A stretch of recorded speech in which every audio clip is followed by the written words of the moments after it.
Hi, this is Dean Leacock, and you are listening to the Fulham Focus podcast. Yep.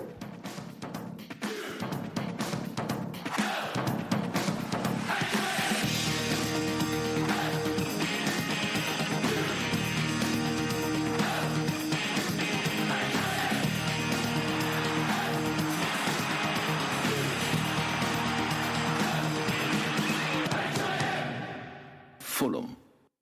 Hello and welcome to the Fulham Focus podcast. I'm Jmac, your host. Anyone else bored yet? 1 point in a potential 18 and we're nearly out of our winnable games phase. To put that in some perspective, we had 5 points in 6 games in the 18-19 season. The football is dull, slow, blunt, unimaginative, leaderless, all fart and no poop, and in my opinion, as useless as decorating your bed with the quilt and half a dozen cushions, no matter how pretty it looks, it's not helping you to fussing sleep better. The positivity preceding this game of grabbing 3 points eroded quickly in under 10 minutes once again into a negative, shocking display at the cottage where our old friend Sir Roy outfoxed Scott Parker to a T. Here to talk to me about this, to either stoke the fire within us or cool it down, albeit slightly, are two men I'd happily play the violin with as the Titanic slowly sinks. Morgan Coulson and Matthew Baldwin. PPV, piss poor viewing. Let's go. Fulham. Right, lads, I'm still unhappy about this, and I don't know about you. So if we keep the game analysis as brief as we can, that'd be swell. And we can chat about how knee-jerk we're feeling, or to sum it up afterwards. But anyway, speaking of jerk, Baldo, there was one change to the lineup from the team that started at Sheffield United, with Mario Lemina making his first Premier League start for the club in place of Ivan Cavallero, who is struggling with a hamstring injury. It's good to see a bit of consistency in the lineup at last, would you say? Yeah, consistency to some extent. Obviously, we're trying to limit get down to as fewer changes in the lineup as we possibly can. I've said this countless times before, but, the best times, at Fulham were the days, back in 2008, 2009, when we more or less had an unchanged side, I think like 25 times throughout that season. So the sooner that Scott Parker works out what his best team is, the better, because that's only going to produce better play. And obviously, it just didn't come for us today, unfortunately. Yesterday, rather. Sorry, my bad. No, whenever, really, whenever people were listening to it. Morgan, my friend, what were your thoughts on the lineup, mate? It was interesting to see who was going to fill in that right-sided role, wasn't it? Personally, I would have quite liked the idea of seeing Lookman go over that side and then bring Joe Bryan into the left wing spot, just because Mitro thrives off that, the Bryan Bulls, so to speak.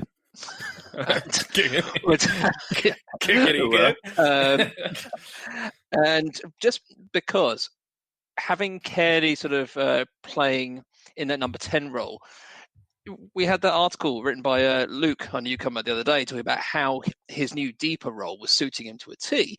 And it's a shame that, having seen how well he played against Sheffield United, he's been straight back into the position that he would, he could have played, but he wasn't playing particularly well, and pushing Loftus-Cheek out to the right, where, arguably he was far less effective.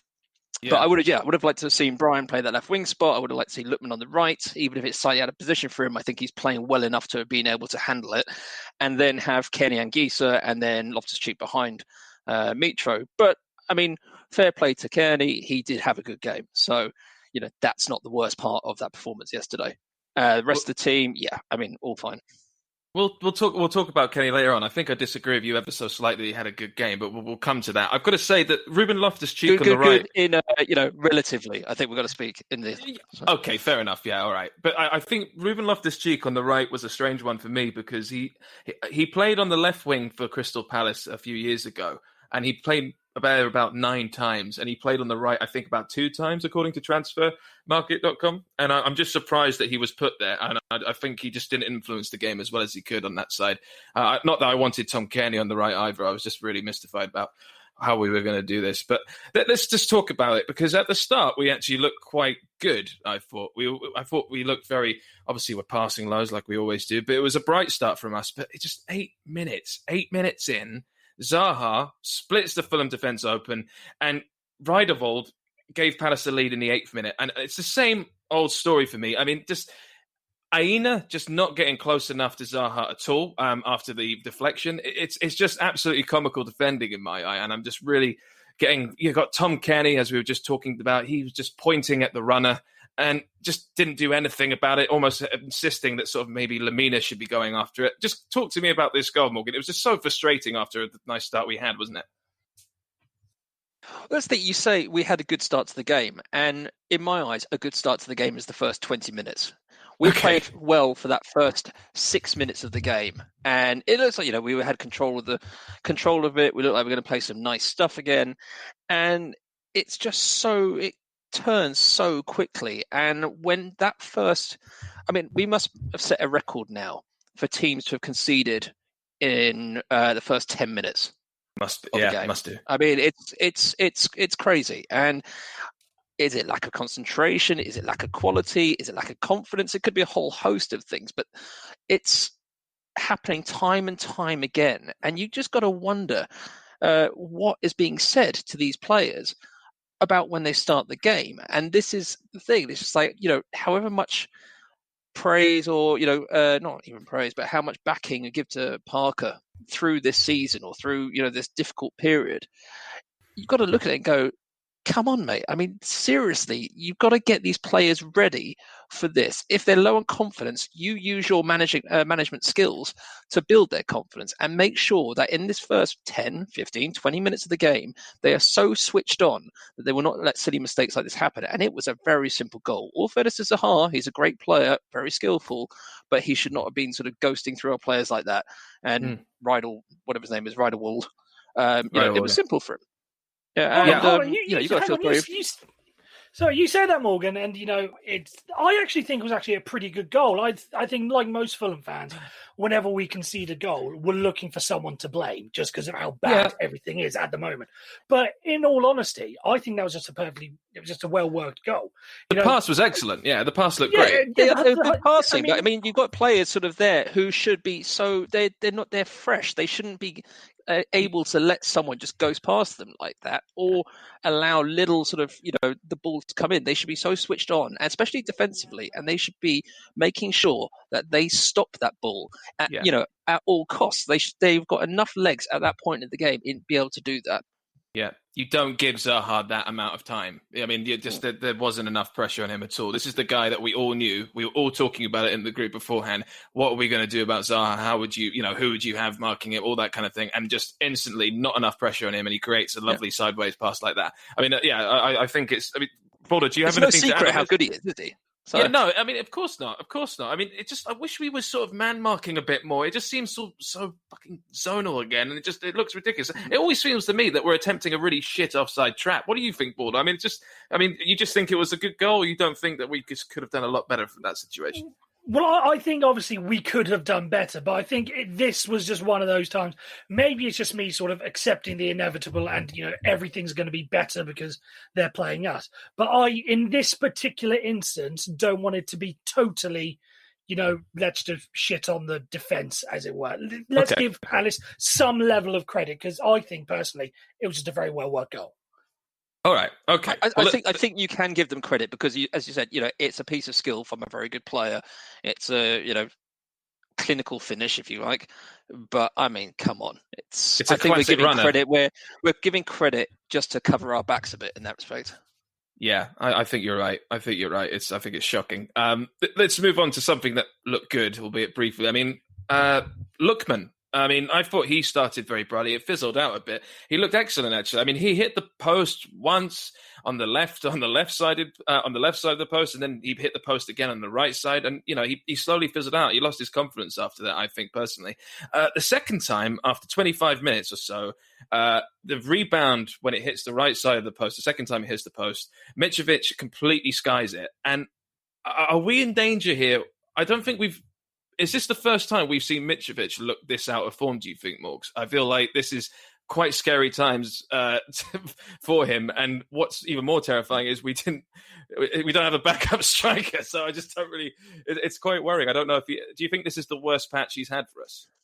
Yeah, certainly the worst patch. Obviously 2 seasons ago when we're in the Premier League, it was just awful anyway. So maybe he did have a couple of bad games. We just didn't realise as much. But these ones have been particularly apparent because obviously we're watching on TV as well. So every action can be, carefully scrutinised.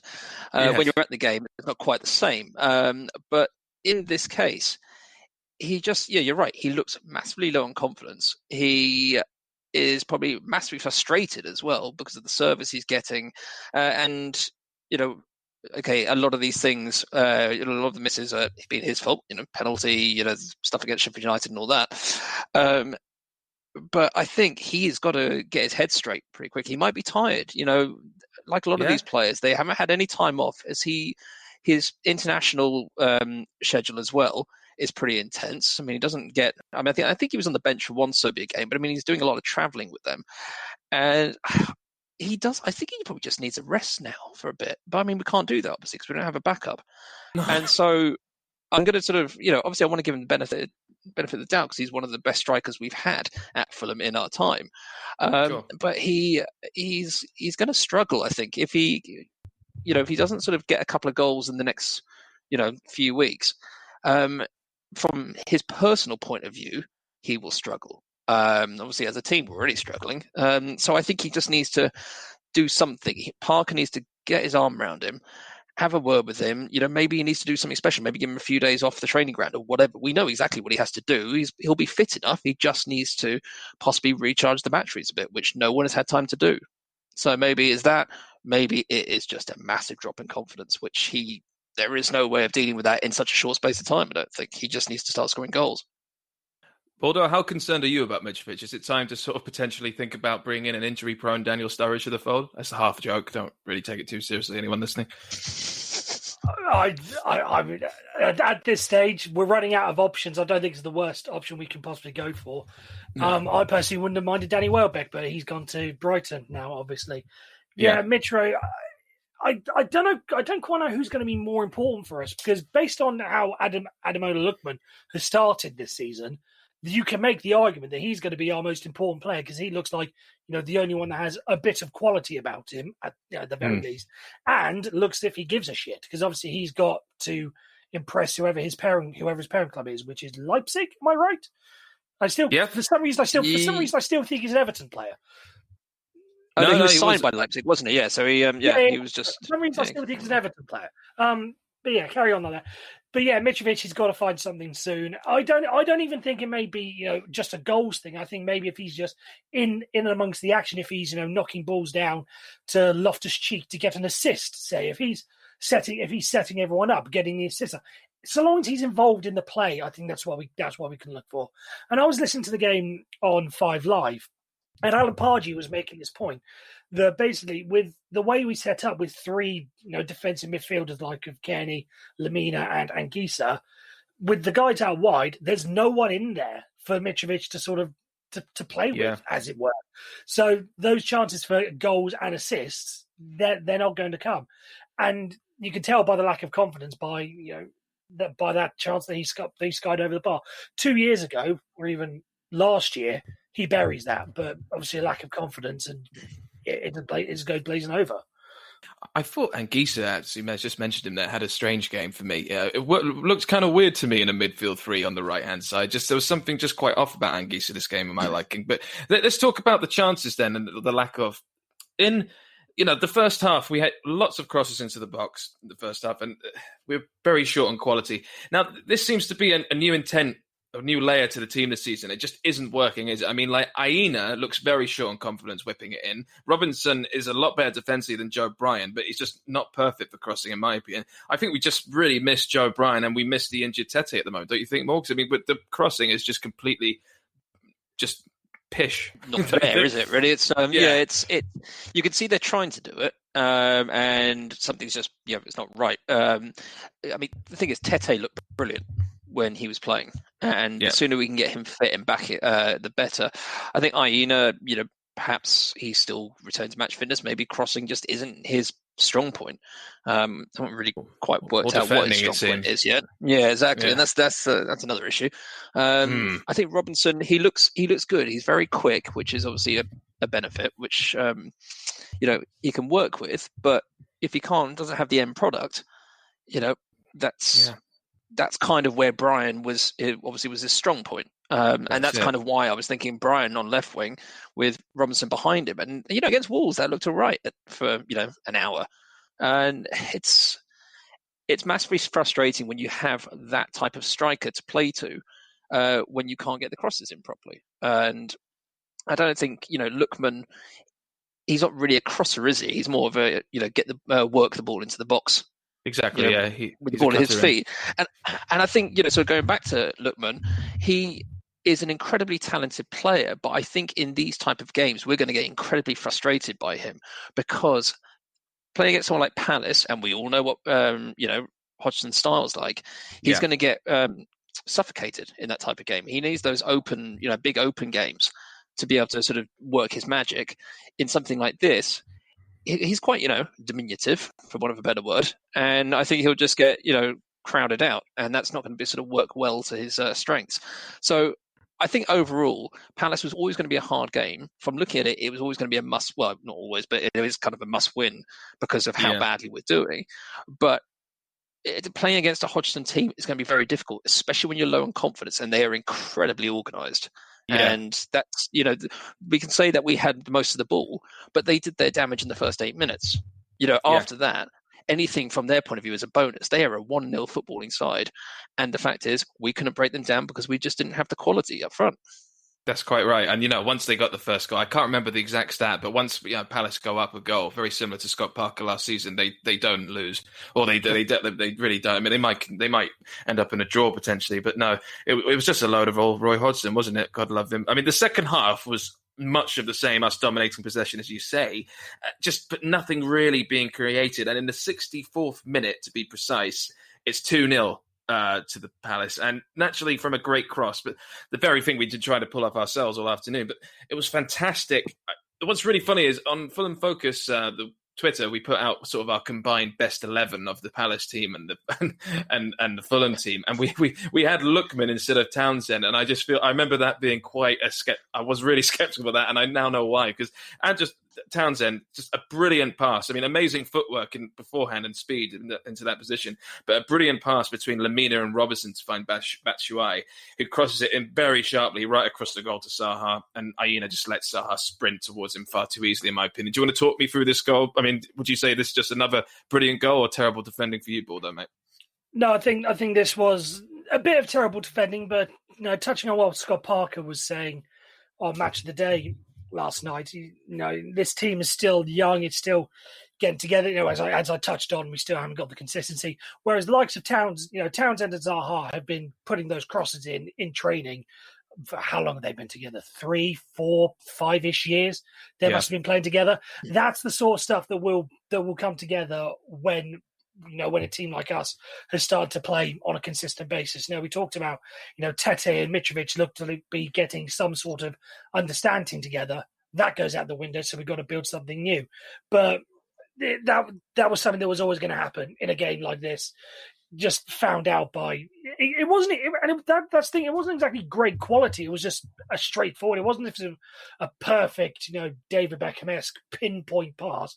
It was just drilled across the box, hit and hope. And if you want to talk about, mistakes like, losing runners for the first goal, I think the defense could have done a little bit better in keeping track of Zaha at the back post. But again, it's just one of those things. As you said earlier, Gemma, I've sort of lost interest in all this. It is getting a bit boring now. It is getting boring. Well, actually, I just want to sort of jump in on someone like Andros Townsend. It's kind of interesting because he's one of those players that has a bit of, he's been at Palace now for a while, but he was kind of a bit of a journeyman player, never kind of really held down a spot for too long. Yet you see him and you realise that is a seasoned Premier League player. Yeah. And he kind of, will come up against a team like us and have us for breakfast, if he's on his day. And it's just a shame. That's what we don't have. I mean, and that's the thing. I think bringing in Loftus-Cheek is one of those players who, if he stays fit, has the ability to be like that for us. But we just don't have enough of those type of players. Exactly. That's it. And we need that sort of, seasoned Premier League quality. But, obviously we could go into the whole, transfer saga for as much as we like, but we haven't really signed that kind of player. And that's sort of where we are going to let ourselves down continuously if we keep going back and forth between the leagues and not sign someone of that ilk. Quite. And it's a shame. I mean, I just look at the sort of pass that made and the position. I mean, we looked actually quite compact and quite in good positions for that goal, but they just created something out of nothing, and it's just something I really wish we could do. It's so frustrating to watch. And Hyena's defending there. I think that just summed him up for the day. It was really, really poor in my opinion. All right, well, that second goal prompted our first change of the afternoon. It was far too late, in my opinion. We'll talk about that later. Kamara comes on for Anguissa. Not the change many of us were expecting, but it did see the return of the much-missed piece of notepaper being passed around upon Kamara's arrival. Kearney carried on his bright run of form, danced through the Palace defence and ended up on his backside. But on closer inspection, it looked like he had lost his balance. His performance is one positive to take, maybe, as you were saying, Morgan. He created most chances than any player yesterday in the Premier League I've seen, and he ranks second in the league for his completed passes in the attacking third, with Anguissa fourth. So, I mean, Kearney, an interesting one today. Well, I mean, he looked a lot brighter in some ways, but I still think he just needs to wake up a bit to the Premier League, don't you? Well, I mean, we'll come on to the goal, but there's just some things for me that's just not, I want to shake him. Yeah, I mean, but you could say that about a lot of the team as well. But he has looked a lot brighter, or more accomplished, maybe, I think is a better way to describe it, in these games than he did pretty much the whole of the Premier League season last time round. And he seems to, I don't know whether he's kind of realised his limitations at this level, or I don't know, if he's still nursing this injury or whatever it is. But he's kind of settled down, and it's not the Tom Kearney that we had playing for us in 2016, 17, 18. But he's, it's almost like a sort of a mature version thereof. He certainly does need to be more captainy, but I don't think we're ever going to get that type of player out of him. And so I think when it comes to what we're seeing from him, I think we should just be quite happy that we're actually seeing a player who is seeming relatively on form, even if it's not sort of quite the player that we expected or wanted from a couple of years back. Yeah, I get that. I mean, it's looking better than it was for sure, but it's just still that, there is just a lack of leadership on the pitch. It doesn't have to be from him necessarily, but it's very frustrating to watch. I mean, I guess, so sorry, jumping in there, but what I'm sort of thinking is that he, whilst he's not irreplaceable, he's not now causing the argument that he shouldn't be playing at all. Yeah, which is I agree. What was coming over recent times. And actually, when I see his name on the team sheet, I'm not grimacing. I'm going, okay, if he's playing in that role, just sort of next to Anguissa, then I'm happy to see him there. But in the role he was playing yesterday, I think that's harking back to a time when, he was a certain type of player, but he isn't that anymore. That being said, I do still think we could do a lot better than Tom Kearney. Put me heavily in the, well, not Tom Kearney out camp, but Tom Kearney very skeptical camp. Maybe this is the case of the whole thing, but even going back to last season, it just hasn't been there with Tom Kearney. The form that we saw in 2016, 17, 18, I don't know what it is, but that mojo's just gone. Maybe mentally, that disastrous first season in the Premier League took it out of him, but it's just not there. And you say you're happy to see him on the team sheet.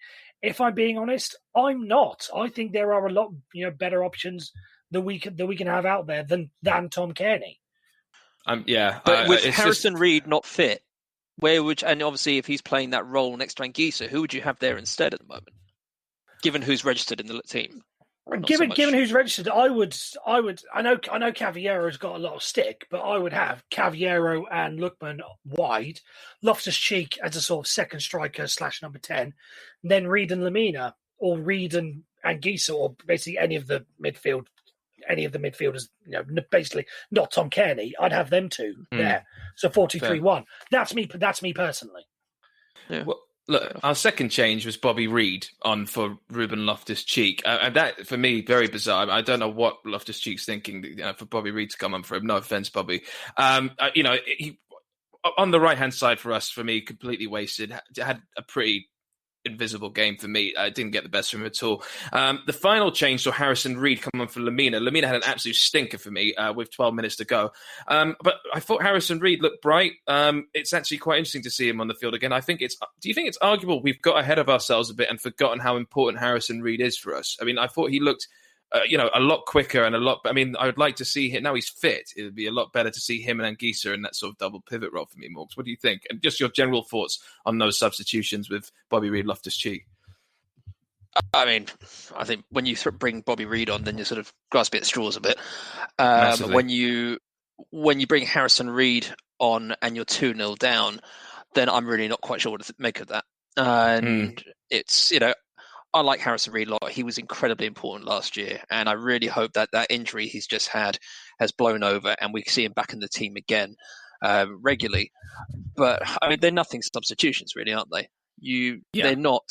You don't sort of bring a defensive midfielder on when you're 2-0 down to do anything other than play for a 2-0 loss. I mean, it was just. The bench is shocking, mate. Yeah, the bench is shit. Yeah, the bench is absolutely shocking. But, I mean, who else? I can't remember who else was on the bench, but it was maybe it was it was Le Marchand. It was obviously Rodak and get him on. Yeah, we had no. Yes, yeah. Just stick Maxime up front. I mean, whatever. Yeah, exactly. Mate. But it's that. I mean, obviously Lamina, he did nothing. I mean, when someone mentioned, he hasn't been taken off at half time, I was like, I didn't realize he was on the pitch. To be honest, he was so non-existent, and whether that's a fitness thing or whatever, but he did nothing. And it's just so frustrating because he seemed to have quite a good game when he came on for the second half against Sheffield. I think I was like, this looks good. Lamina looks good. Then he starts the game and he's absolute cack. It's doing my head in this season already, mate. It's absolutely. I mean, let's talk about the red card. 88 minutes. Hold on. I've got some stuff. Okay, yeah, go on. Let's kill ourselves more. I just want to carry on literally with the script that we have in front of you. It was wonderfully prepared by our boss and overlord, Frenchie. It says here, I wonder what Loftus-Cheek makes of his decision to come here at the moment. I think, in all fairness, Loftus-Cheek knew what he was getting in for. I don't think this could be a massive shock that the team he's joining is absolutely terrible. So I don't think it's hit him hard. I think he knew what he was getting in for. But on the whole Harrison Reid thing, Morgan said, the only thing you're bringing him on for is in that situation is to preserve a 2-0 loss. I think because Harrison Reid's been injured recently, I think this was literally just one of these, get him back up to fitness so that he can start. It's West Brom next Monday night, isn't it? Yeah, West Brom's the next game. So get him fit, match fit to be ready for basically the rest of the season. That's basically what I think Scott Parker did is just, this game is gone. Let's just focus on what's going on in the future now. Yeah, okay. I can buy that. I think it's interesting to see him come on. I've got a good feeling that hopefully he can actually do good for us this season still, but I mean, God knows. I mean, another person I always keep saying who I think is going to do good for us this season is obviously Boubacar Kamara, which is I always joke about that. He's like, 88-minute red card. It's definitely a red card, isn't it? I mean, it was VAR and everything. I mean, VAR hasn't been kind to us so far this season, but I think this one got absolutely spot on. I mean, what the fuck is he doing? What do you think, Mo? It was a bad challenge by a bad footballer. And I will say this as eloquently as possible. I've been thinking about this for a while, and I would actually, having thought back to some of the players that have played for us over the last 20 years or 19 years, whatever, since we entered the Premier League, since our Premier League era began under Tigana, I would say that Abubakar Kamara is the least talented footballer who's held down a regular spot in the Fulham first 11 who playing in the Premier League. I think he is the idea that he was the diamond in the rough. And I say that in all seriousness with a sort of like tear in my eye because I wanted that man to be good because he's big and he's strong, but he's making a living. He's joking through it. And it's just sort of like, I can't watch him come onto a pitch in the Premier League anymore and actually take it seriously because he just has no idea. He is the bull in a china shop act should have gone after 1 or 2 seasons, and it just keeps going. And he adds nothing in terms of quality. And he might sort of come up with the odd goal, but he won't sort of do anything other than cause a little bit of a ruckus for the players, and then he doesn't really do anything because the Premier League defenders are so able to deal with that kind of thing. Championship players, yeah, maybe. He might sort of shake them up a bit. But you get a Premier League defender, and they see someone like Abubakar Kamara, and they realise that he's going to, his touch is going to go all over the place. They will just gobble it up for breakfast. And I think the quicker he doesn't play again, and I was quite happy with the straight red because that is a 3-game ban, and we may not see him for a good while, and then maybe there's other options. But it may sound harsh, but I mean, that guy, he just has not improved, and it frustrates me no end that he still keeps getting on the pitch. And that is why I was annoyed that Knockaert went, because I think he is a much better option. He may frustrate you, but at least he can keep the ball near him. And, that's why Abubakar ran over for this week, but I just think he just needs to go. I mean, you made your point, as you said, quite eloquently, but I would still have it. I would still rather have him over Anthony into Rosette Knockaert, personally. You say Anthony holds on to the ball, but he does. Yeah, you say Darwin in the rough. I'm still holding on to that. I still think maybe it's delusion, maybe it's being hit on the head too many times when I was playing American football, but I do still think that there is something there from Abubakar Kamara. I'm not giving up on him yet. I think we're just falling in love with the idea that because he's big and hedge, that he somehow resembles Adama Traore, and he's going to turn into that sort of player. It's just not. It's just not. He needs the baby oil. That's all he needs. Just add the baby oil. If he wore baby oil, he'd slip over himself. That's the problem. Like in Space Jam, Michael Jordan's magic stuff. That's what we need. He just needs the baby oil. That's all he needs. Do they drink baby oil in that? I thought it was just they're drinking some sort of like juice or something. I mean, make the analogy. It was a terrible joke by me, but you can make the leap. Well, no, it's good. I mean, we need jokes right now because this has been just a terrible game of football for us and a dreadful result. I mean, the positives are Kenny scored a belter right at the end. That was nice, wasn't it? And we've scored at the Cottage this season, lads. That's nice. That's good. Hey. What other positives are there? 643 passes we made this game. Yippee! That's good news, isn't it? Yeah. Any other positives you can think of? Anything? Anyone? I mean, the stand looks like it's going up quickly. It does actually, doesn't it? Yeah. There's a bit of structure behind there. Good. So, in 2 years' time, when we've got a vaccine and we can go to grounds, and we can social distance in that stand because no one will be going anyway. It'll be great. Any positives for you, Baldo, in this game? Anything that you could just be like, oh, that's great? Only the Tom Cairney goal that hopefully he's going to realise that, or the team can realise that shooting from outside the box is an option now. Because again, this is Scott Parker. This is the frustrating thing. He said it on Match of the Day afterwards. So why isn't he implementing? When you're playing a low block team like Crystal Palace and all that stuff, you're not going to get chances inside the box. So take your chances outside the box. Then why did it take until the 95th minute for someone to actually do something about it? I mean, for God's sake, I do sound like a broken record, but I have been going on about this it feels like 2 years now. And we saw what happened in the latter stages of last season with the likes of the Harry Arter goal and Cyrus Christie away at QPR. If you take a shot, no one is going to blame you because you at least tried, rather than this whole passing it 10 yards out. Someone on Twitter, I can't remember who brought it up on the WhatsApp group. It may have been you, but someone on Twitter, and I want to give them credit. If you are the person that made it, by all means, fair credit to you. But in this age of possession football sort of thing, they made the point that in this age, basically teams and players don't want to have those shots. They'd much rather keep the ball, go for a 10-yard pass rather than effectively giving the ball away. But in those situations, when the opportunity's there, just fucking take them. Yeah, not take them, but at least try and take them. Let's move on to Parker before we actually do the Parker rating, because we'll go into so many. We'll stem off into different territories and stuff, and we'll do the Parker rating last. The talking points in Parker in his post-match interview, he said that Palace players blockers, and he talked that he seemed frustrated. He was obviously trying to set up to beat them.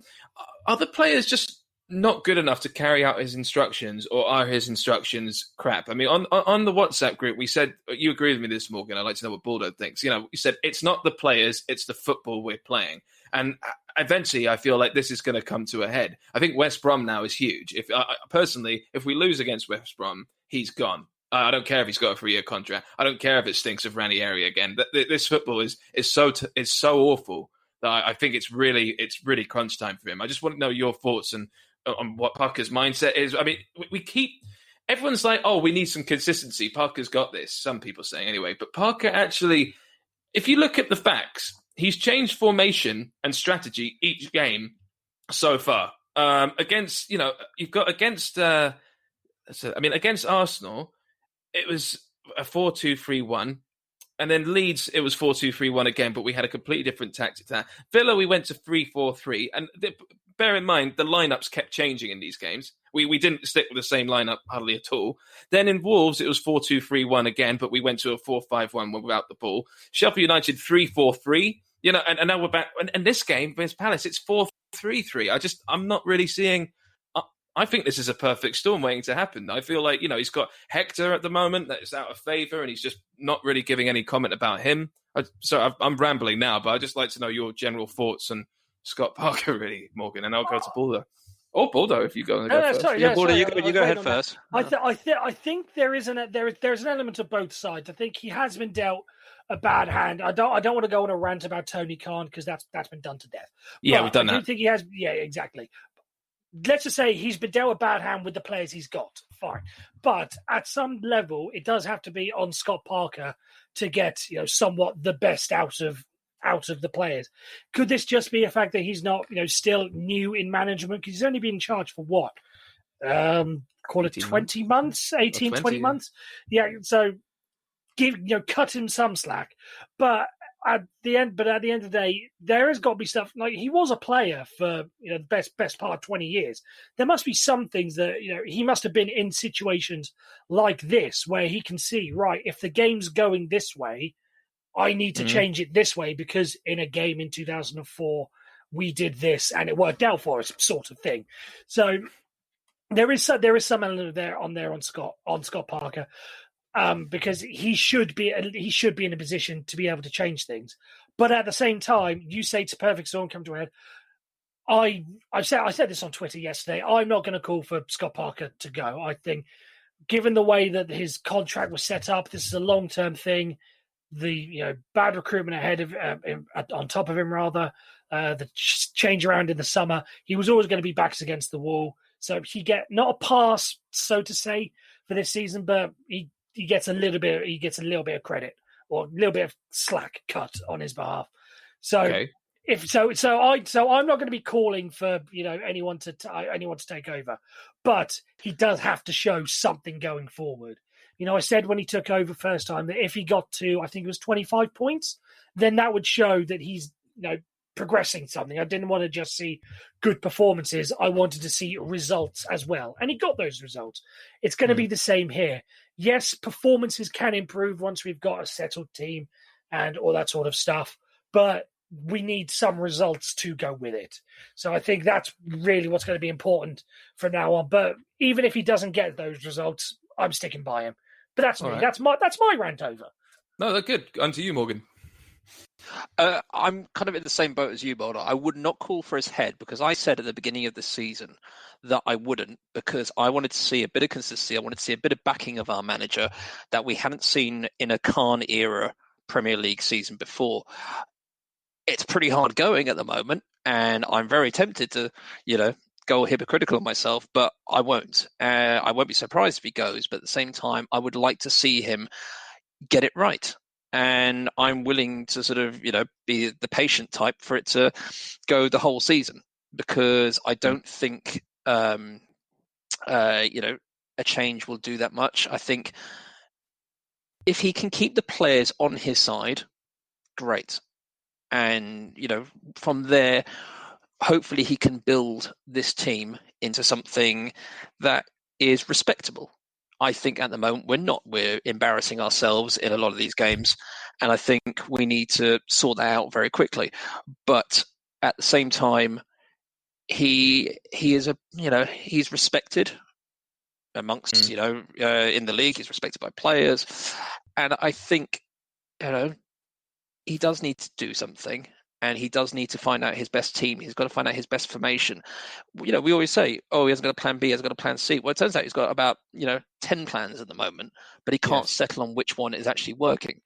And I think he needs to have 2 or 3 solid ideas, needs to go with one, trust it, and then hopefully that can help build it. But you're right, we can't keep blaming the players, because there are some decent players in there. And if you sort of look at the squad matched up with, say, the Sheffield United squad, man for man from last year, we've essentially got more quality in there, but they were obviously a lot better, and they were a team. And yes, we've got a lot of new players. It's kind of looking very similar to 2018-19 in that sense. Yeah.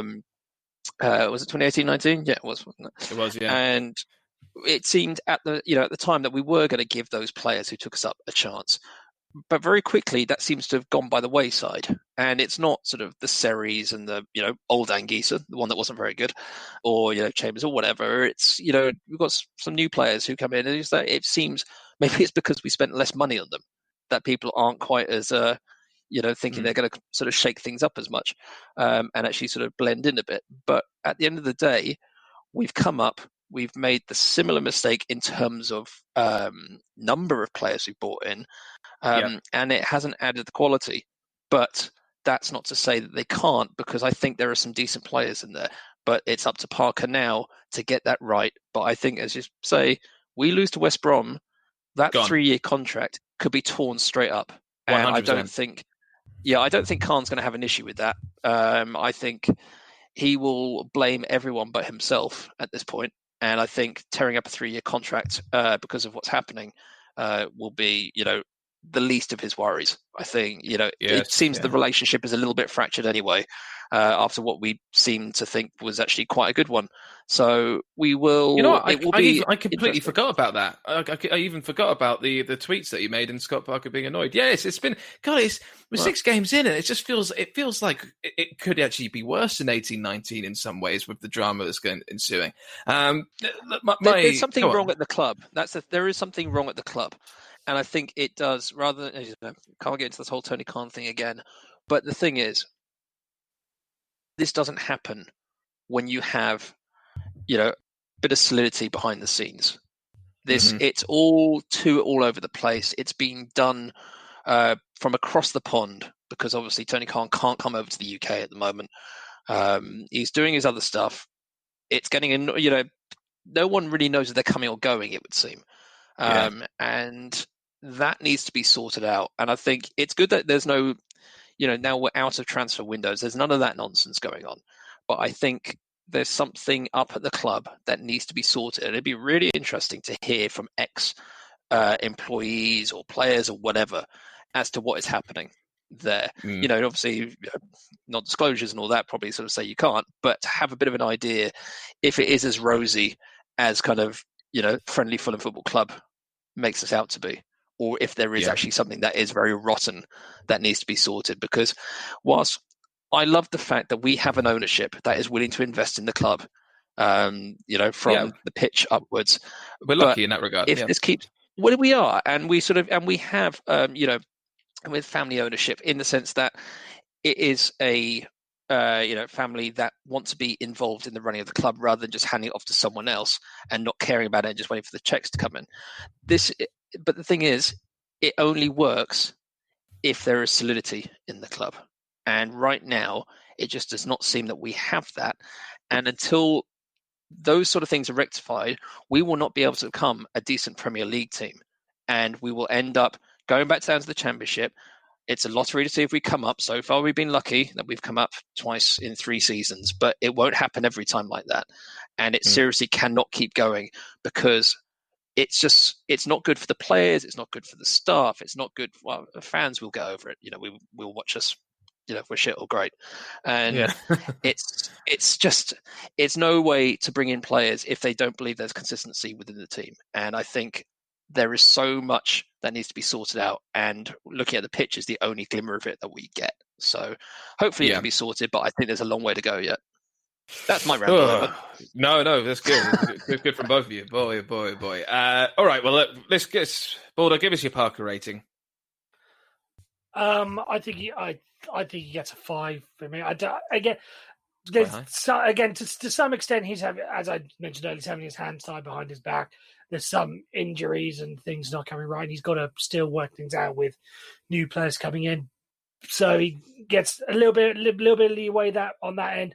But as I mentioned earlier, his in-game management, his in-game adjustments, as it were, leaving substitutions that late and tweaking defensive setups and all that sort of stuff, that's got to be on him. So he gets points taken off of me. So I say 5. I'm going to go 3 for those reasons, but I'm just more angry about them, and I feel like generally I'm sick of this football now. Like, I can't ever see us scoring a goal, to be honest. I know today, arguably, Mitro misses an open goal. We had a man taken off because of VAR, but it was actually the right call. We hit the post twice. On another day, it could have been a draw. Maybe we could have had 3 points. But the point is, I keep saying this about all the games. On another day, this, and another day, that. We could have maybe got a draw against Wolves. We could have maybe won against Sheffield. But the fact is, we're not. And I'm really quite bored of it. The substitutions, in my opinion, were terribly late and not good ones. And having Loftus-Cheek on the right was a complete disaster for me. So for me, 3 out of 10. Morgs, what would you give him, mate? I'll just go down the middle because I was going to say 3, but let's be original. I'll go 4. Okay, what I did like was the fact that it was a fairly consistent lineup, obviously with the one change, enforced change. But he seemed to know what Crystal Palace were going to do, yet he didn't have the ability to implement it within his team. And I put that down as a Parker error. If he knows how they're going to play, you work out the best way to counter that. And clearly we didn't do that. And it's banging our heads against a brick wall week after week because he seems to know what to do, just doesn't know how to do it. And I think he does have some of the players that are able to do that. He just hasn't really got it into them to do it. And so, I think a 5 is generous. 3, sure. But I'll give him a 4 just for that. Okay, guys. Well, I mean, look, hopefully it's not another brick in the wall next week. I mean, if it is, then, we know what's going to happen. It's inevitable. But, I don't want Scott Parker to get sacked. I kind of do as well. but I do want him to do. I want him to do well. I want us to win the next game. But I'm not thrilled about what's happening. I can't see us actually surviving with him in charge. But that's just me. That is just me, lads. Let's call it a day. I'll go on, Morgs. Go on. I'm just thinking. You wonder now, what does he say to these players tomorrow when they're back on the training ground? What does he say to them to bring their spirits back up and to basically get them playing a style of football or effectiveness of football that will beat a team who is, no better than us? What does he do to outmanage Bilic this time round? I couldn't even begin to imagine what he's thinking. The only thing I could think of is I had a great Chinese on Saturday. If you want to talk about that, I don't know. I have no idea. I have no idea what he's going to be saying to these players. I just feel like I don't know. It might all just start clicking. It might start gelling. If we do the same things that we've been doing, we might actually score 3 goals. Who knows? I just don't see it. I don't see it. It's going to be a tough game, that. And you've got West Brom playing Brighton, I believe, tonight? No, tomorrow, isn't it? Tomorrow. It's on Monday, I think. Tomorrow. Yeah, okay. Monday night. So, if Monday night, so we'll see. We'll see. But look, guys, thank you very much for joining. Thank you to my lovely co-hosts, Mr. Morgan and Mr. Baldo. We will be back midweek to do a preview of West Brom, God help us all, with Frenchie at the helm. So if you like what you listen to, please tell your friends about us. We're on Spotify, we're on iTunes, we're on all the social media outlets. Please give us a like, give us a follow, and keep spreading the word. Thanks for now, and see you soon.